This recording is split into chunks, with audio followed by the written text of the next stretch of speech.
30e apparition. En plusieurs endroits de la Sainte Écriture, on lit que le bon Dieu s'est servi des morts pour instruire les ignorants, secourir les nécessiteux, ramener les pécheurs à l'observation des commandements.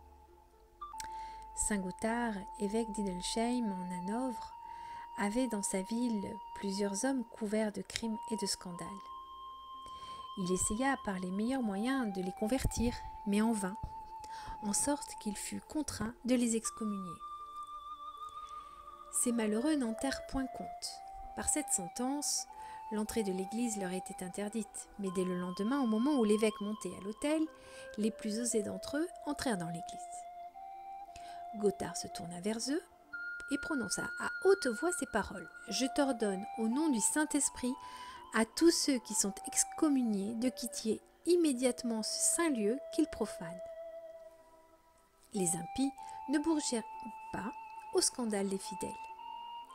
Mais tout à coup, plusieurs des tombeaux qui étaient dans l'église s'ouvrent et on en voit sortir plusieurs défunts qui se dirigent vers la porte comme si cet ordre leur était adressé. À cette vue, les criminels s'enfuirent, épouvantés de cette leçon miraculeuse. Il y avait en effet parmi les défunts enterrés dans l'église plusieurs excommuniés qui avaient été déposés dans ce lieu saint parce qu'on ignorait leur état. Ils n'avaient pas été damnés cependant parce qu'en expirant, leur contrition parfaite les avait réconciliés avec le bon Dieu. Le saint prélat demeura lui-même tout surpris de ce prodige et dès que sa messe fut achevée, il sortit pour s'assurer de tout. Les morts ressuscités l'attendaient à la porte de l'église dans la posture la plus humble, mais le pontife, s'adressant à eux en présence de la foule des fidèles, les loua de ce qu'ils faisaient avec la permission de Dieu.